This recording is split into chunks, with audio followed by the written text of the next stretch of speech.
midnight he will pass through Egypt. And every firstborn shall die, from the throne to the slave, even the firstborn of the beasts. Then you will know that the Lord makes a distinction between Egypt and You dare Israel. threaten me in my own hall? Ethiopian Bible, chapter 61, Exodus chapter 11. After the great darkness covered Egypt for 3 days, the Lord spoke to Moses once more. He said, "I will bring one more plague upon Pharaoh and upon Egypt. After this, Pharaoh will let you go from this land, and when he sends you away, he will drive you out completely." God instructed Moses to tell the people of Israel to ask their Egyptian neighbors for articles of silver and gold. The Egyptians feared the Israelites now, and the Lord caused the Egyptians to look favorably upon them. Moses himself had become greatly respected in the sight of Pharaoh's officials and the Egyptian people. Then Moses spoke the Lord's message to Pharaoh. "Thus says the Lord, at midnight I will go out in the midst of Egypt, and all the firstborn in the land of Egypt shall die, from the firstborn of Pharaoh who sits on the throne, to the firstborn of the lowest servant girl grinding at the mill, and even the firstborn of the livestock. There shall be a great cry throughout all of Egypt, unlike anything before or after." But God made a distinction between Israel and Egypt. "Not even a dog shall bark at any Israelite, whether man or beast, so that you will know that the Lord makes a difference between Egypt and Israel." Moses told Pharaoh, "Your officials will bow before me and beg us to leave this land, and after this we will go."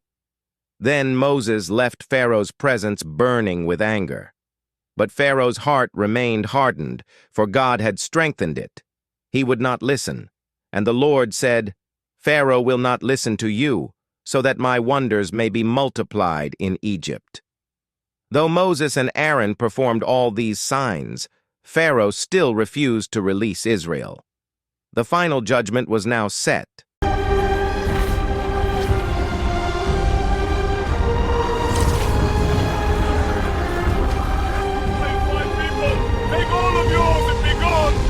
We will go, as the Lord has commanded. Ethiopian Bible, chapter 62, Exodus chapter 12, the Passover and the death of the firstborn. In the land of Egypt, the Lord spoke to Moses and Aaron, declaring that this month would be the beginning of months, the first month of Israel's calendar. Moses was commanded to tell the entire congregation of Israel, "On the 10th day of this month, every household must choose a lamb, a male without blemish, a year old, one lamb for each household. If a household was too small, 2 families would share one lamb according to how much they could eat. The lamb must be kept until the 14th day, and then all the assembly of Israel would kill their lambs at twilight. They were commanded to take the lamb's blood and apply it to the 2 doorposts and the lintel of their houses. The lamb was to be roasted with fire and eaten with unleavened bread and bitter herbs. Nothing of it could remain until morning. Anything left must be burned with fire. They were to eat it with their belts fastened, sandals on their feet, and staffs in hand, prepared to leave Egypt immediately. This was the Lord's Passover. That night the Lord would pass through Egypt and strike down all the firstborn, both people and animals. The blood on the doorposts would be a sign, and when the Lord saw the blood, he would pass over that house, sparing the people inside from destruction. This day would become a permanent memorial, celebrated throughout all generations as a feast to the Lord. For 7 days they were to eat unleavened bread, and on the 1st and 7th days they were to hold holy convocations, doing no labor except preparing food. Whoever ate anything with leaven during this sacred period would be cut off from Israel. The people were instructed to remove every trace of leaven from their homes. Moses delivered all these commands to the elders of Israel, telling them to slaughter the Passover lamb and apply the blood using a hyssop branch. They were ordered not to leave their homes until morning, for the Lord would pass through the land and strike Egypt. But he would not allow the destroyer to enter any house marked with blood. This ritual was to be passed down to their children forever, And when future generations asked why, parents were to answer, "It is the Lord's Passover, for he passed over the houses of Israel in Egypt when he struck the Egyptians but spared our homes." The people bowed and worshipped, then carried out every command exactly as the Lord had spoken. At midnight, the Lord struck down all the firstborn of Egypt, from Pharaoh's firstborn son to the firstborn of prisoners in dungeons, and even the firstborn of the livestock. A great cry rose across Egypt, for there was no house without someone dead. Pharaoh summoned Moses and Aaron during the night and finally relented. He commanded the Israelites to leave immediately, men, women, children, flocks, and herds. The Egyptians urged them to flee quickly, fearing they would all die if the Israelites remained. The people gathered their unleavened dough, carrying it on their shoulders wrapped in clothing. The Egyptians gave them gold, silver, and garments, fulfilling what the Lord had spoken. Israel plundered Egypt. About 600,000 men on foot, not counting women and children, left Egypt. A large mixed multitude traveled with them, along with vast flocks and herds. They baked unleavened cakes from the dough they carried, for they had been thrust out quickly and had no time to prepare. The Israelites had lived in Egypt for 430 years, and on that exact day, after 4 centuries of waiting, they departed in a great procession. This was a night of vigil for the Lord, and it would forever remain a night of remembrance for all generations of Israel. The Lord then gave Moses additional instructions. No foreigner could eat the Passover meal unless circumcised. Servants bought with money could eat it after circumcision. The meal must be eaten in one house. No bones of the lamb were to be broken. One law would apply to both native Israelites and foreigners who joined themselves to the Lord's covenant. The people did exactly as commanded. Thus, on that night, the Lord brought the children of Israel out of Egypt by their armies. Ethiopian Bible, the final plague, chapter the Lord 63, spoke to Moses, Exodus 13. Set apart for me every firstborn. Whatever opens the womb After in the Israel, final man or plague, beast, is mine. as Israel Moses prepares told to the people depart to remember from this day Egypt, when the mighty the hand Lord of God brought them speaks out to from Moses, slavery. commanding, There, every firstborn male "Sanctify belongs unto to him. me A all donkey the is redeemed. firstborn. Whatsoever opens the womb among the children of Israel, both of man and beast, it is mine." Moses instructs the people to remember this day, the day the Lord brought them out of Egypt from the house of bondage, delivering them by his mighty hand.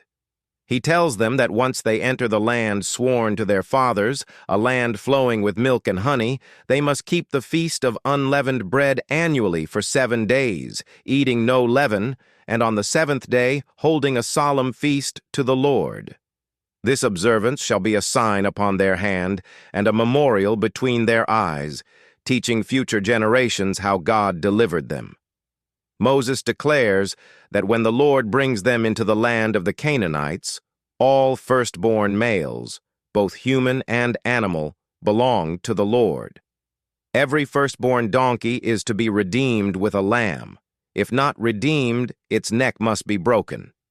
Every firstborn son must be redeemed. Parents must explain to their children that this is done because the Lord brought Israel out of Egypt with great power. When Pharaoh finally let the people go, God did not lead them through the land of the Philistines, though it was shorter. For he said, "Lest the people see war and return to Egypt." Instead, God led them through the wilderness by the way of the Red Sea. The Israelites went up in orderly ranks, armed for battle. Moses carries with him the bones of Joseph, fulfilling Joseph's oath that God would visit his people and bring them out of Egypt. They journey from Succoth and camp in Etham at the edge of the wilderness. And the Lord goes before them, a pillar of cloud by day to guide them, and a pillar of fire by night to give them light, so they may travel day and night.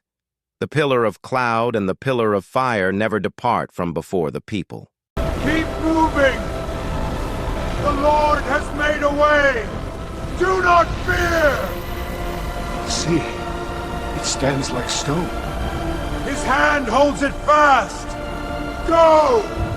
Ethiopian Bible, chapter 64, Exodus chapter 14, the crossing of the Red Sea. After Israel departed from Egypt, the Lord spoke to Moses, saying, "Tell the children of Israel to turn back and camp before Pi-hahiroth, between Migdol and the sea, opposite Baal-zephon. There you shall camp by the sea." God declared that Pharaoh would say Israel was trapped, and he would harden Pharaoh's heart so that Egypt would pursue them, and he would gain honor over Pharaoh and all his armies. When Pharaoh heard Israel had fled, he and his servants regretted releasing them. Pharaoh prepared his chariot, gathered 600 of his finest chariots, and all the chariots of Egypt with captains over every one of them. With a hardened heart, Pharaoh and his army pursued Israel as they camped beside the sea. The children of Israel lifted their eyes and saw the Egyptians marching after them, and they were terrified. They cried out to the Lord and complained to Moses, "Was it because there were no graves in Egypt that you brought us to die in the wilderness? Didn't we say, 'Leave us alone'? It was better to serve the Egyptians than to die here." Moses said to the people, "Do not fear. Stand still and see the salvation of the Lord, which he will accomplish for you today. The Egyptians whom you see today, you shall see again no more forever. The Lord will fight for you, and you shall hold your peace." Then the Lord said to Moses, "Why do you cry to me? Tell the children of Israel to move forward. Lift up your rod, stretch out your hand over the sea, and divide it. The children of Israel shall cross on dry ground. And I will harden the hearts of the Egyptians so they will follow you, and I will gain honor over Pharaoh, his chariots, and his horsemen." The angel of God, who had gone before Israel, moved and stood behind them. The pillar of cloud also shifted behind them, coming between the Egyptians and Israel. One side was darkness, the other side was light, so that the Egyptians could not approach Israel all night. Then Moses stretched out his hand over the sea, and the Lord drove the sea back with a strong east wind, turning the sea into dry land. The waters rose like walls on both sides, and the children of Israel walked through the middle on dry ground. Pharaoh and all his chariots and horsemen pursued them into the sea. But in the morning watch, the Lord looked down from the pillar of fire and cloud upon the Egyptian army and threw them into confusion. Their chariot wheels began to fall off, and they struggled to flee. The Egyptians cried, "Let us flee from Israel, for the Lord fights for them against Egypt." Then the Lord said to Moses, "Stretch out your hand over the sea, so that the waters may return upon the Egyptians." Moses did so, and the sea returned to its full depth. The Egyptians tried to flee, but the Lord overthrew them in the midst of the sea. Not one of them survived. But the children of Israel walked safely on dry ground, with waters forming a wall to their right and to their left. Thus the Lord saved Israel that day from the hand of the Egyptians, and Israel saw the Egyptians dead on the seashore. Israel saw the great work the Lord had done in Egypt, and the people feared the Lord and believed in him and in Moses his servant. Sing to the Lord, for he is highly exalted. The horse and rider. Ethiopian Bible, chapter 65, Exodus 15. The people of Israel, standing on the far shore of the sea, lifted up their voices in a mighty hymn of victory. Moses led them in a song to the Lord, proclaiming, "I will sing unto the Lord, for he has triumphed gloriously. The horse and its rider he has thrown into the sea."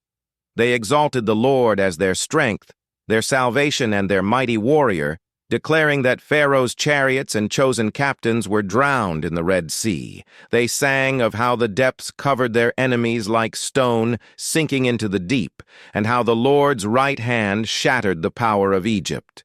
They praised his majesty, his fury poured out like fire, and the blast of his nostrils that parted the waters. They declared the nations will hear and tremble. Edom, Moab, and Canaan will melt with fear at the God of Israel. They proclaimed that God himself would plant his people in the mountain of his inheritance, in the sanctuary he established. "The Lord shall reign forever and ever," they cried, rejoicing. Then Miriam the prophetess, sister of Moses and Aaron, took a timbrel in her hand. All the women followed her with timbrels and dancing. Miriam answered the men with a chorus, "Sing to the Lord, for he has triumphed gloriously. The horse and his rider he has thrown into the sea." After the celebration, Moses led Israel from the Red Sea into the wilderness of Shur. They traveled 3 days without finding water. When they reached Marah, they found water but could not drink it because it was bitter. The place was named Marah for that reason. The people complained against Moses, asking what they were to drink. Moses cried unto the Lord, and God showed him a tree. Moses cast the tree into the water, and the bitter waters became sweet. There the Lord set a decree and a test for his people, declaring, "If you diligently heed the voice of the Lord your God, do what is right in his sight, give ear to his commandments, and keep all his statutes, I will put none of the diseases upon you which I brought upon the Egyptians, for I am the Lord who heals you." Then the people came to Elim, where 12 springs of water and 70 palm trees awaited them, and they camped there by the waters. The Lord has heard your grumbling. He has provided bread from heaven. Gather only what you need for the day. Ethiopian Bible, chapter 67, Exodus chapter 17. In Exodus chapter 17, the Israelites continue their journey through the wilderness, moving from the desert of Sin to a place called Rephidim. When they arrive, the people discover there is no water to drink. Exhausted, thirsty, and anxious, they argue with Moses and accuse him of bringing them out of Egypt only to let them die of thirst. The people murmur bitterly, demanding water, pressing Moses until he cries out to God, fearing the people might stone him. God instructs Moses to take the staff with which he struck the Nile and go to the rock at Horeb. God tells Moses that he himself will stand upon the rock, and Moses is to strike it. When he strikes the rock, water pours out abundantly, providing for the entire nation. Moses names the place Massah and Meribah because the Israelites tested the Lord there, saying, "Is the Lord among us or not?" Later, the Amalekites attack Israel at Rephidim. Moses tells Joshua to choose men and go out to fight. Joshua leads Israel in battle, while Moses climbs a hilltop with Aaron and Hur. As long as Moses holds the staff of God raised in his hands, Israel prevails. But when his hands grow heavy and begin to lower, Amalek gains ground. Aaron and Hur sit Moses on a stone and hold his hands up, one on each side, until sunset. With Moses' hands upheld, Joshua defeats Amalek with the sword. God then commands Moses to record the event as a memorial and declares that he will completely blot out the memory of Amalek. Moses builds an altar and names it "The Lord is my banner," proclaiming that the Lord will war against Amalek from generation to generation. Ethiopian Bible, chapter 68, Exodus chapter 18. The burden is great, And Jethro, the priest of Midian, the father-in-law of Moses, heard of all that God had done for Moses and for Israel, his people, that the Lord had brought Israel out of Egypt. And Jethro, Moses' father-in-law, took Zipporah, Moses' wife, after he had sent her back, and her 2 sons, one called Gershom, for he said, "I have been a stranger in a strange land," and the other called Eleazar, for he said, "The God of my father was my help, and delivered me from the sword of Pharaoh." Then Jethro, Moses' father-in-law, came with Moses' sons and wife into the wilderness where Moses was encamped at the mountain of God. And he sent word to Moses, saying, "I, your father-in-law Jethro, am coming to you with your wife and sons." And Moses went out to meet his father-in-law, bowed and kissed him, and they asked each other of their welfare, and they came into the tent. And Moses told his father-in-law all that the Lord had done unto Pharaoh and to the Egyptians for Israel's sake, and all the hardships that had come upon them on the way, and how the Lord had delivered them. And Jethro rejoiced for all the goodness which the Lord had done to Israel, in delivering them out of the hand of the Egyptians. And Jethro said, "Blessed be the Lord, who has delivered you out of the hand of the Egyptians, and out of the hand of Pharaoh, who has delivered the people from under the hand of the Egyptians. Now I know that the Lord is greater than all gods, because in the thing wherein they dealt proudly against them, he has delivered them. Then Jethro, Moses' father-in-law, took a burnt offering and sacrifices to God, and Aaron and all the elders of Israel came to eat bread with Moses' father-in-law before God. And on the next day, Moses sat to judge the people, and the people stood by Moses from morning until evening. And when Moses' father-in-law saw all that he did to the people, he said, "What is this thing that you do to the people? Why do you sit alone, and all the people stand before you from morning until evening?" And Moses said unto his father-in-law, "Because the people come unto me to inquire of God. When they have a matter, they come to me.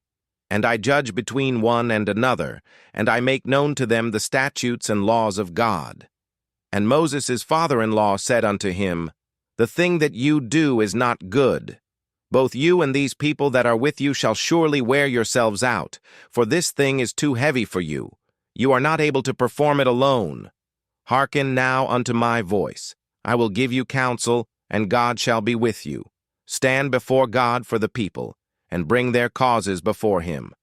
Teach them the statutes and laws, and show them the way wherein they must walk, and the work they must do.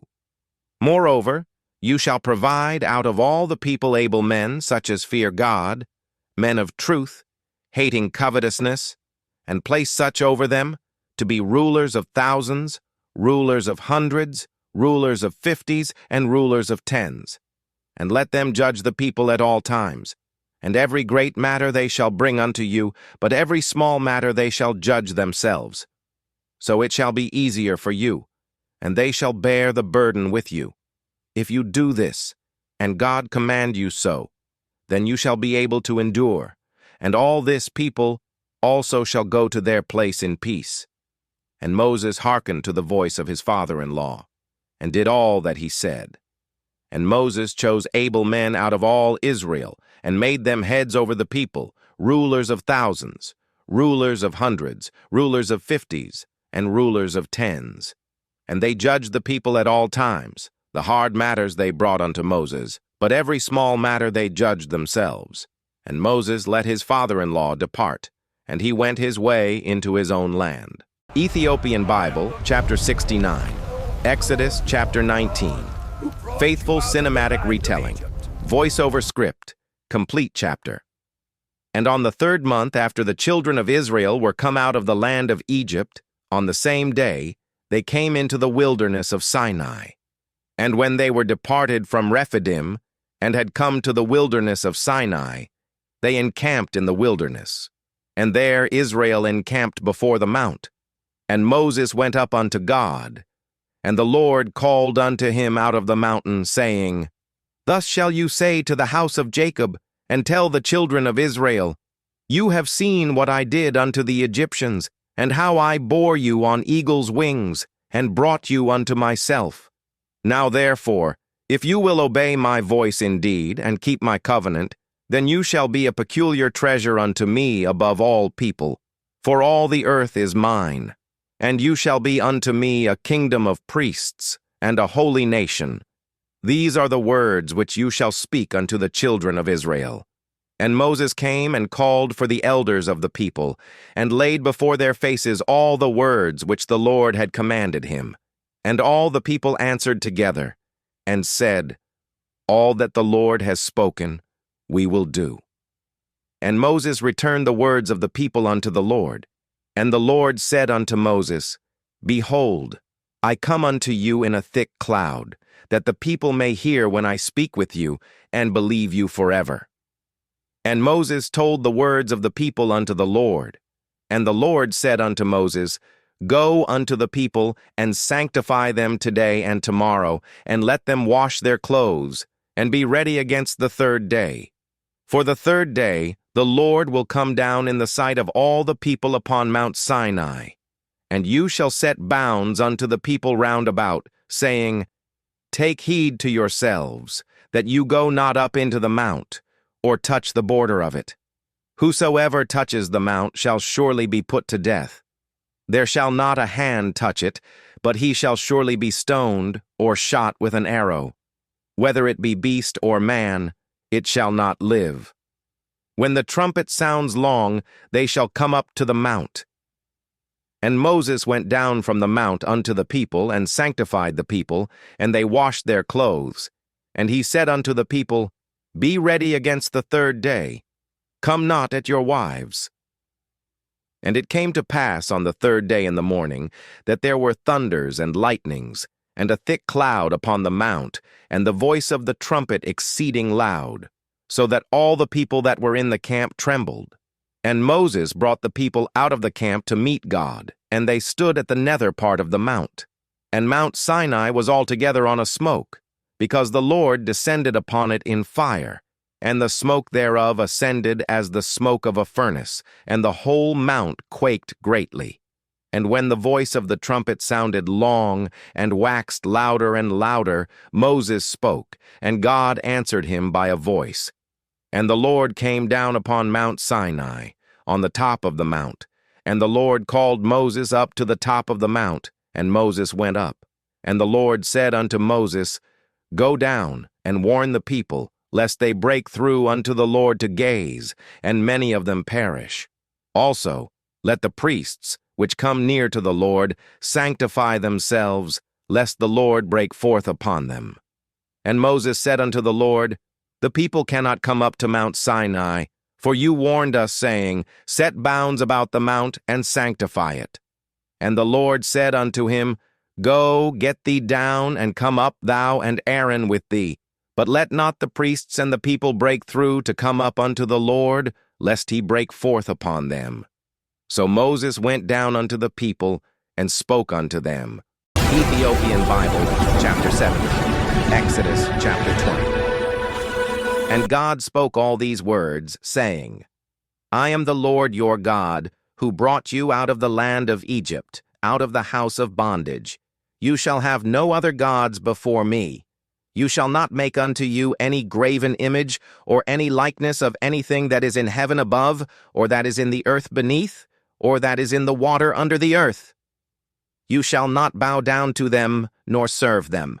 For I, the Lord your God, am a jealous God, visiting the iniquity of the fathers upon the children unto the third and fourth generation of those who hate me, and showing mercy unto thousands of them who love me and keep my commandments. You shall not take the name of the Lord your God in vain, for the Lord will not hold him guiltless that takes his name in vain. Remember the Sabbath day, to keep it holy. 6 days you shall labor and do all your work. But the seventh day is the Sabbath of the Lord your God. In it you shall not do any work, you, nor your son, nor your daughter, your manservant, nor your maidservant, nor your cattle, nor your stranger that is within your gates. For in 6 days the Lord made heaven and earth, the sea, and all that is in them, and rested the seventh day. Therefore the Lord blessed the Sabbath day, and hallowed it. Honor your father and your mother, that your days may be long upon the land which the Lord your God gives you. You shall not kill. You shall not commit adultery. You shall not steal. You shall not bear false witness against your neighbor. You shall not covet your neighbor's house. You shall not covet your neighbor's wife, nor his manservant, nor his maidservant, nor his ox, nor his donkey, nor anything that is your neighbor's. And all the people saw the thunderings, the lightning, the noise of the trumpet, and the mountains smoking.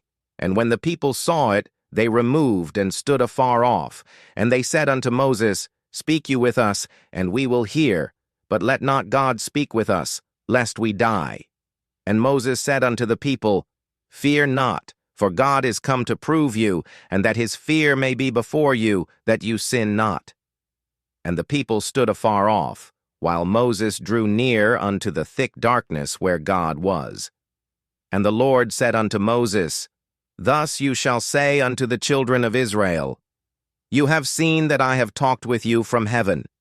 You shall not make any gods of silver or gold for yourselves. The statutes and ordinances which I command you shall you observe, to do them. And Moses wrote all the words of the Lord, and rose up early in the morning, and built an altar under the mountain, and 12 pillars according to the 12 tribes of Israel. And he sent young men of the children of Israel, which offered burnt offerings and sacrificed peace offerings of oxen unto the Lord. And Moses took half of the blood and put it in basins, and half of the blood he sprinkled on the altar. And he took the book of the covenant, and read in the audience of the people. And they said, All that the Lord has said will we do, and be obedient. And Moses took the blood, and sprinkled it on the people, and said, Behold the blood of the covenant, which the Lord has made with you concerning all these words.